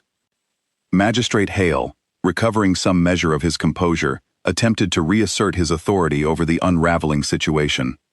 "Guards, seize this man and his companions immediately. Whatever unnatural trickery he has used to interfere with lawful justice, it will not go unpunished."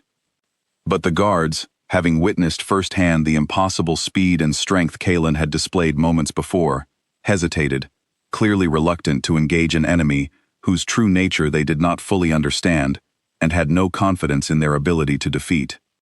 "I would advise your guards to stand down," Kaylin said calmly, setting Elena gently on her feet, while keeping a steadying arm around her shoulders. "What I have to say concerns the true circumstances of Nathaniel Ashgrove's death, and I believe everyone gathered here deserves to hear the truth before this matter is considered settled."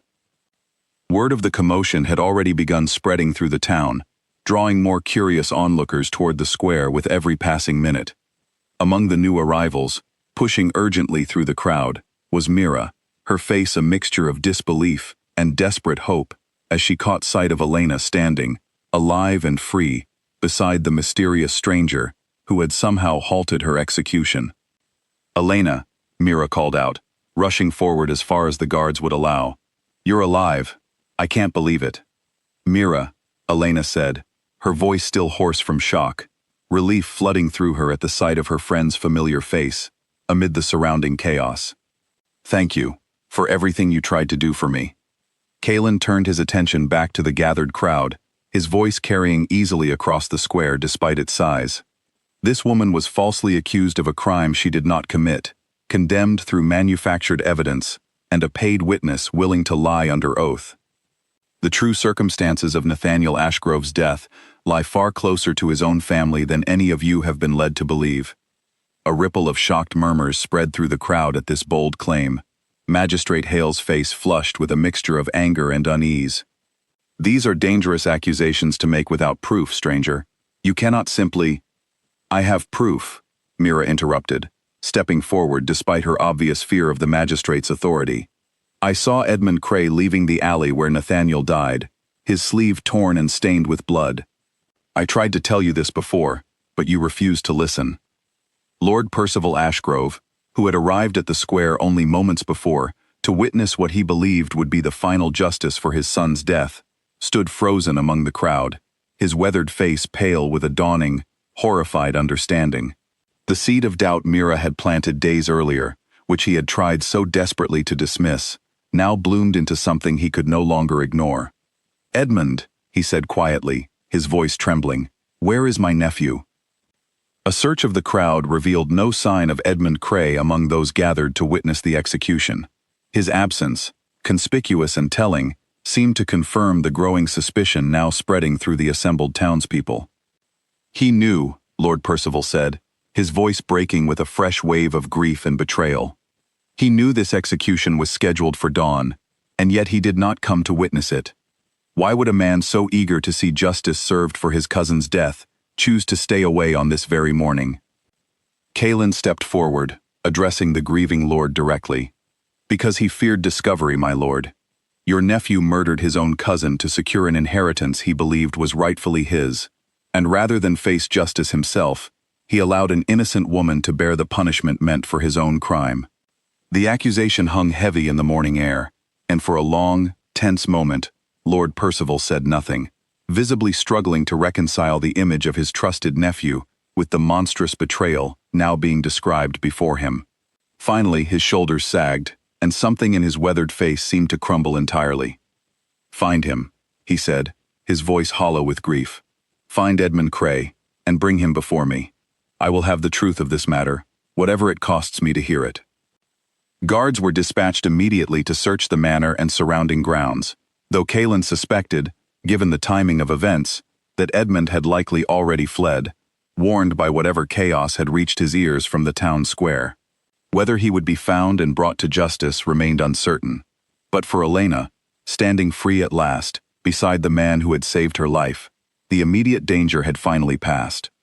Garrick approached quietly, keeping his voice low enough that only Kaelin could hear him clearly, amid the surrounding noise.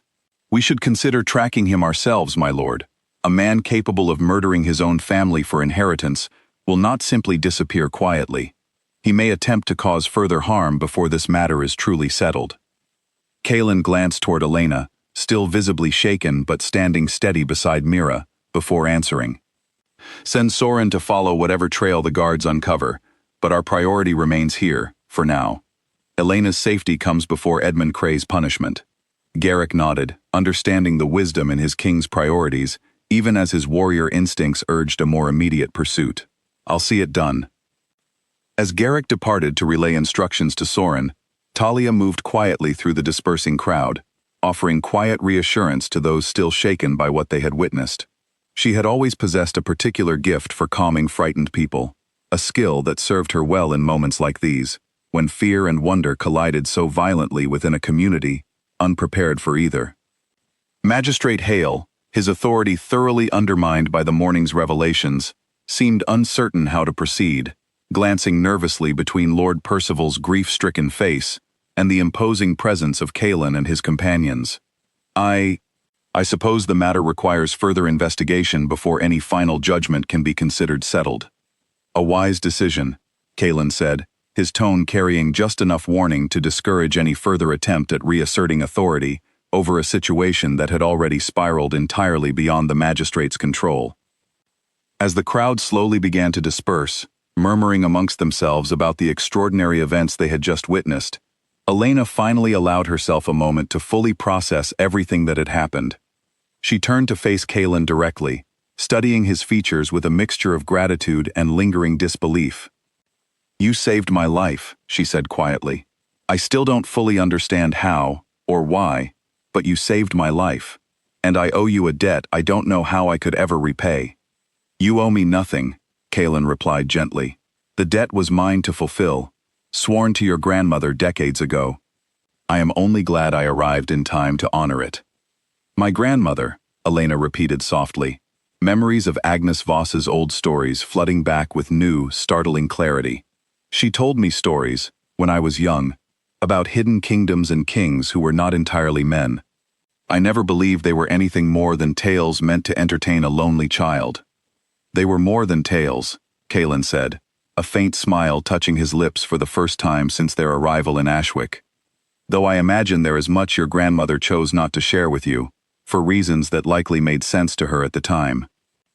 Elena studied him for a long moment, taking in the strange, impossible reality of the man standing before her.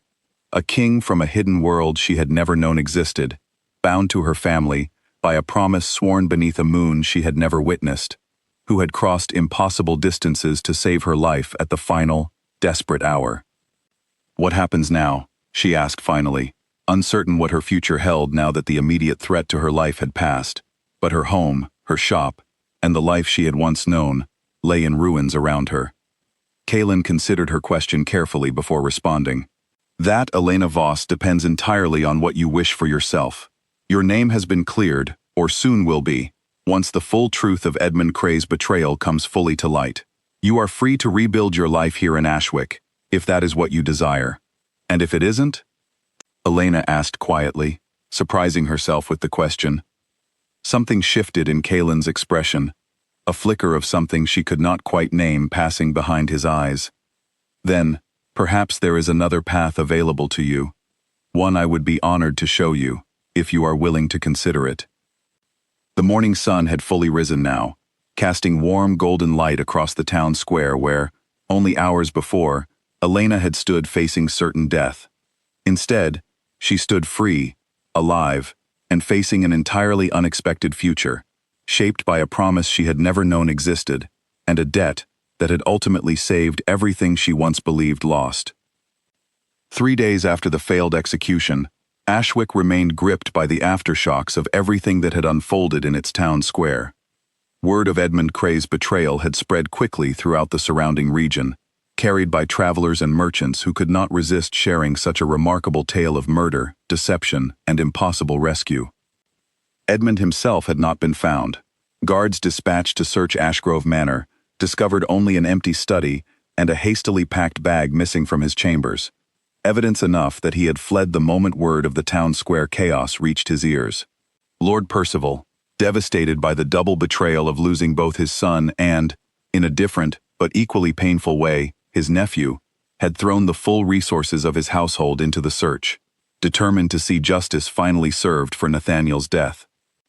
Elena spent those 3 days in a small guest house on the edge of town, provided by Mira's family, while Kaelin and his companions remained nearby, ostensibly to ensure her continued safety, though Elena suspected there was more to their presence than simple caution. She found herself drawn, again and again, into quiet conversations with Kaelin as the days passed, each exchange revealing new layers of the strange, hidden world he came from. "Tell me about your kingdom," she said one evening, as they sat together on the porch of the guest house, watching the sun set over the distant tree line. "My grandmother's stories always felt like fantasy to me, but now I find myself wanting to know if they held any truth." Kaelin considered her question thoughtfully before answering. "My kingdom lies beyond the northern forests, hidden from human eyes by both distance and, admittedly, a fair amount of careful magic passed down through generations of my family. We are not so different from you in most respects, Elena. We build homes, raise families, govern ourselves through laws and traditions much like your own. The difference lies only in what we become beneath the full moon, and the strength that difference grants us." "And you rule this kingdom alone?" Elena asked. A shadow passed briefly across Kaelin's expression. "I do now. I once had a mate, many years ago, a woman named Elowyn who ruled beside me, with a fierceness I have never encountered in anyone since. She died in a conflict born from decisions I made, choices that involved our kingdom too deeply in human affairs. Since her death, I have ruled alone, keeping my people carefully separated from the world beyond our borders, determined never to repeat the mistakes that cost me everything I once held dear." Elena studied him quietly, understanding, for the first time, the full weight of the risk he had taken in coming to her rescue. "And yet you broke that rule, for me, for a promise made to a woman you knew only briefly, decades before I was even born." "Some promises are worth the risk," Kaelin said simply. "Your grandmother showed me kindness when I had absolutely nothing to offer her in return, not even the truth of what I truly was. She saved my life without hesitation, and asked only that I extend the same courage to her family, should the need ever arise. I could not, in good conscience, allow that promise to go unfulfilled, regardless of what personal rules I might have broken in the process." "Do your people know you've come here?" Elena asked. "Truly no, I mean, not just the companions who rode with you." "Word will have spread through the fortress by now," Kaelin admitted. "My council will not be pleased when I return, not until they understand the full circumstances that drove me to act. Some among them have spent 20 years believing separation from the human world is the only path toward lasting peace. I have, in many ways, spent those same 20 years agreeing with them." "And now?" Elena pressed gently. Kaelin was quiet for a long moment, considering his answer carefully. "Now I find myself wondering whether isolation was ever truly about peace, or whether it became, somewhere along the way, simply another form of grief I was unwilling to release. Your grandmother believed kindness mattered enough to risk everything, even for a stranger she owed nothing. I have spent 2 decades convincing myself that such risks were foolish, that they only ever led to loss. Meeting you, Elena, watching you survive everything this town tried to take from you, has made me question whether I was ever truly protecting my people, or simply protecting myself from the possibility of losing something I might come to care for again." Elena felt her chest tighten at the quiet honesty in his words, understanding, perhaps for the first time, the true weight of what he had risked in coming to her rescue. Not merely his kingdom's careful secrecy, but the fragile walls he had built around his own heart since Elowyn's death. They sat in comfortable silence for a while, watching the last colors of sunset fade from the sky. Elena found herself studying Kalen's profile in the gathering dusk, noting the quiet strength in his features, the careful restraint he carried even in moments of stillness, the faint sadness that lingered behind his eyes whenever he spoke of the mate he had lost so many years before. "What will happen to me now?" she asked finally, breaking the comfortable silence between them. "My shop is likely beyond saving, given how long it stood empty. My reputation in this town, despite everything that's been revealed about Edmund's guilt, may never fully recover from the accusations that were made against me." "You could rebuild here, if that is truly what you wish," Kalen said carefully. "Mira and others have already shown their support for you throughout this ordeal. In time, I suspect much of the town would come to see the truth of what happened, and welcome you back among them." "But," Elena prompted, sensing an unspoken alternative hanging in the air between them. Kalen turned to face her fully, his expression unusually vulnerable for a man who had carried himself with such commanding authority throughout their journey together. "But I find myself, against every careful rule I have maintained for the past 20 years, hoping you might consider a different path entirely. My kingdom has been without a true light for far too long, Elena. I do not say this lightly, nor do I expect an answer given so soon after everything you have endured. But I would be honored if you considered joining me there, not merely out of gratitude for a debt now fulfilled, but as an equal, should you find yourself drawn to the possibility." Elena's heart raced at his words, surprise and a strange, unexpected warmth blooming within her chest. She had spent the past several days trying not to examine too closely the growing connection she felt toward this man who had crossed impossible distances to save her life, uncertain whether such feelings could be trusted given the extraordinary circumstances that had brought them together. "I need time to think," she said honestly, meeting his gaze without flinching. "Everything has happened so quickly. I've lost the life I once knew, and I'm still trying to understand what remains for me to rebuild, whether here or elsewhere." "Of course," Kalen said, a faint, understanding smile touching his lips, despite the obvious effort it took him to accept her uncertainty gracefully. "Take whatever time you need, Elena. I am in no hurry to press you toward a decision you are not yet ready to make." Over the following days, Elena found herself walking often through the familiar streets of Ashwick, past the ruins of her family's old shop, through the market square where she had once spent countless ordinary mornings selling cloth and thread to neighbors, who now regarded her with a strange mixture of guilt and renewed respect. The town felt different to her now, forever changed by everything that had happened, though she could not entirely decide whether that change felt like loss or liberation. She spoke with Mira often during those days, grateful for her friend's unwavering loyalty throughout the entire ordeal. "Do you think I should stay?" she asked one afternoon, as they sat together in Mira's small kitchen, sharing a simple meal of bread and stew. Mira considered the question carefully before answering. "I think, Elena, that only you can know what will bring you true peace. After everything you've survived, this town has not always been kind to you, even before Edmund's lies condemned you to the gallows. Perhaps there is a life waiting for you elsewhere, one shaped by choice rather than circumstance." Elena turned Mira's words over in her mind during the quiet walk back to the guest house that evening, the wolf token still resting familiar and warm against her palm, a constant reminder of everything that had led her to this unexpected crossroads in her life.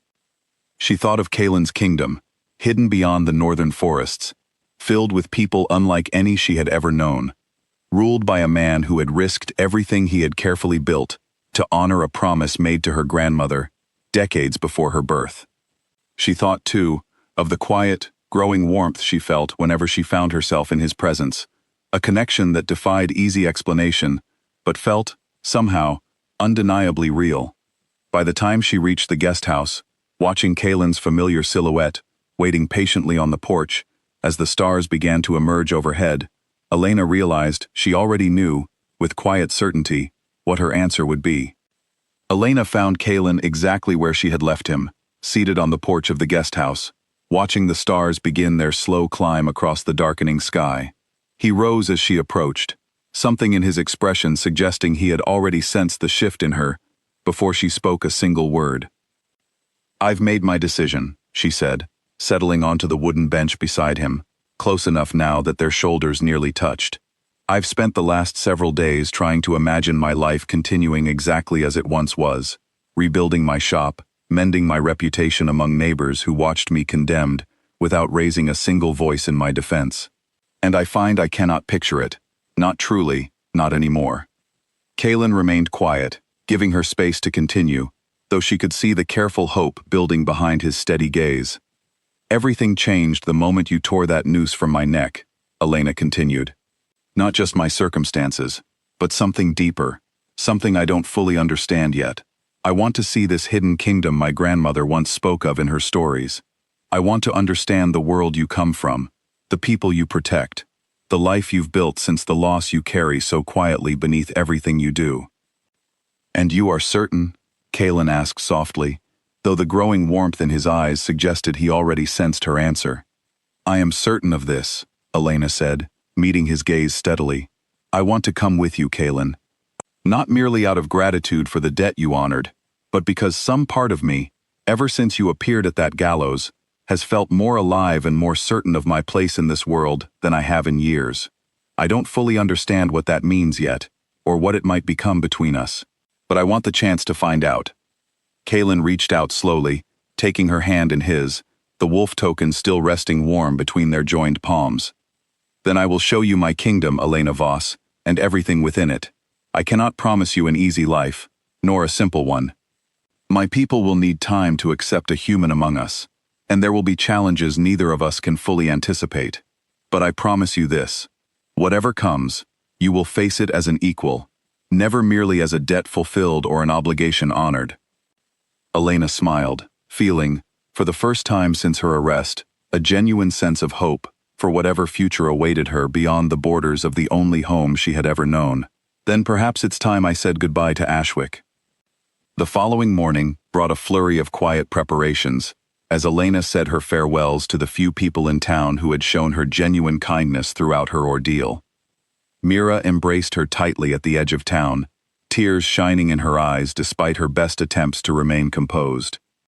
Promise you'll find some way to send word, Mira said, so I know you're safe, wherever this new path takes you. I promise, Elena said, returning the embrace with equal warmth. And thank you, Mira, for everything. I would not have survived without your courage. Callum, too, appeared at the edge of the gathering crowd, offering Elena a respectful nod before she departed. I'm glad the truth finally found its way into the light, he said simply. Whatever life you build now, I hope it brings you the peace this town failed to offer you. Lord Percival Ashgrove, still grappling with the painful truth of his nephew's betrayal, approached Elena as well, his weathered face carrying a heavy weight of guilt and regret. I owe you an apology I fear can never fully repair the harm my household caused you, he said quietly. I can only hope in time you might find some measure of forgiveness for the injustice you suffered under my family's name. I forgive you, my lord, Elena said, and found, to her own surprise, that she meant it fully. Grief clouds judgment in ways none of us can always control. I hold no anger toward you, only toward the man who used your grief to hide his own guilt. With her farewells complete, Elena mounted the horse Kaylin's companions had prepared for her, taking one final look at the town that had once been her entire world, before turning her gaze toward the northern horizon, where a hidden kingdom and an uncertain but hopeful future awaited her arrival. The journey north felt entirely different from the desperate race that had brought Kaylin and his companions south only days before. Where that journey had been marked by urgency and fear, this one carried a quiet sense of anticipation, each mile bringing Elena closer to a world she had once believed existed only within her grandmother's cherished stories. As they rode, Kaylin shared stories of his own, tales of his kingdom's history, its traditions, the careful balance his people maintained between their human and wolf natures. Elena listened eagerly, asking countless questions, each answer deepening her understanding of the extraordinary world she was about to become part of. Tell me about my grandmother, she asked one evening, as they made camp beneath a sky brilliant with stars unobscured by the smoke and lantern light of any nearby town. What was she like when you knew her? Kaylin's expression softened with fond memory. Fearless, he said. Even faced with a wounded, dangerous stranger, collapsed in her garden, She showed no hesitation in offering aid. She possessed a rare kind of wisdom, Elena, one that recognized kindness as its own reward, regardless of what danger or uncertainty accompanied it. You carry more of her strength within you than I think you realize. Elena felt tears prick at her eyes, grateful for this unexpected gift of insight into a grandmother she had lost far too young, understood, in this moment, more fully than she ever had during Agnes's own lifetime. They reached the edge of Kaelin's hidden kingdom on the 4th day of their journey, the northern forest parting before them to reveal a valley Elena could never have imagined existed, hidden so completely from human eyes. Stone towers rose gracefully among ancient trees, and figures moved through the streets below with a grace and vitality that spoke of a community thriving in careful balance, with both their human and wolf natures. "Welcome, Elena Voss," Kaelin said, guiding his horse to a stop at the edge of the valley overlook, "to Duskwood, the kingdom your grandmother once saved, with nothing more than a single act of fearless kindness." Elena stared out over the valley, overwhelmed by the beauty and wonder of the world spread before her, a world she now stood on the threshold of joining fully, not merely as a debt repaid, but as someone choosing, with open eyes and a full heart, to build an entirely new life, alongside the man who had crossed impossible distances to save her. As they descended the winding path into the valley, figures began emerging from the stone dwellings and gathering along the main road, drawn by the sight of their king's return, alongside a stranger none of them recognized. Elena felt a flutter of nervousness beneath her wonder, aware of the many curious, uncertain eyes now studying her closely, aware too that her arrival marked the first time in living memory a human had been welcomed so openly into their hidden world. An older woman stepped forward from the gathering crowd, her silver hair braided elegantly despite her evident age, her eyes sharp with the same watchful intelligence Elena recognized from Kaelin's own gaze. "My lord," she said, bowing slightly, though her attention remained fixed curiously on Elena. "The council has been anxious for your return." "Thank you, Marin," Kaelin replied. "I will address the council's concerns myself, in full, once we are settled. For now, I would ask that Elena be shown every courtesy during her first days among us." Marin studied Elena a moment longer, something unreadable passing behind her sharp eyes before she offered a small, measured nod. "Agnes Voss's granddaughter. I confess, I did not expect to live long enough to see that particular promise finally honored. Welcome to Duskwood, child. I hope you find more warmth here than the world you have left behind offered you." Elena, surprised and touched by the unexpected recognition of her grandmother's name, managed a grateful smile despite her lingering nervousness. "Thank you. I hope in time to earn whatever welcome your people are willing to extend me." "It's beautiful," she whispered, reaching instinctively for Kaelin's hand. He accepted her hand readily, lacing his fingers through hers with a warmth that spoke of promises yet to be fully spoken, a future yet to be fully written. "It is only the beginning, Elena. Whatever challenges await us here, whatever doubts my people may carry regarding a human joining our world, I promise you this: you will never again face uncertainty or danger alone, not while I still draw breath."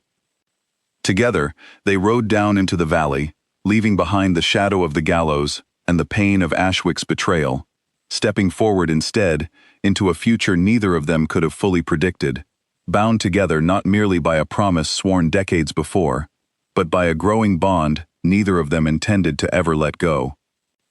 The dawn that had once threatened to claim Elena's life had instead delivered her into an entirely unexpected destiny, proving that even the darkest hour could give way to an unimaginable new beginning, provided someone was brave enough to answer when an old promise finally called.